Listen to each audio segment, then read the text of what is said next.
3 years ago, I had an owner on the West Coast reach out to me in a total panic. He said, "I've learned my leadership team is going to stage a coup. They're talking about walking out on me, and I'm totally panicked. I don't know what I'm going to do, and why are we here?" And I told him the truth. The truth in that moment was he wasn't safe. He had a story in his head and a mindset that people were out to take advantage of him, and so he better screw them first before he got screwed. And his leadership team felt it. They knew that this was the story in his head, and so they didn't trust him and they didn't trust each other. My nickname for a lot of years has been the Velvet Hammer, and I will tell you, in that moment I was a lot more hammer with him than I was velvet, and he did not like it. However, he knew that there was something true in what I was telling him that nobody else had been willing to say. And so he dug deep.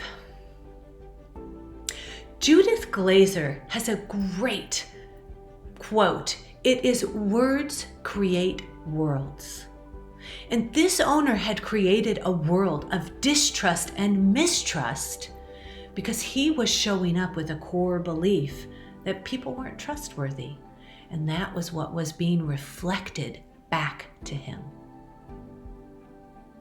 Last month, his company in his city just got voted best culture to work for. How did he do it? Together, we transformed his company and his culture. The truth is, he took ownership. He was willing to look at his blind spots and the story in his head. He got super real. He slowed down and he looked at, how am I showing up in the world and why? And how is that serving me? If I believe everybody's out to get me, does that serve me well or not? And you know what? It wasn't. He dug really, really deep, and we worked on how to show up differently and how to lean into his edge to trust. And we started with his leadership team. He got vulnerable and honest. And they began to have substantive conversation and correct the culture and the belief and the system that they had created.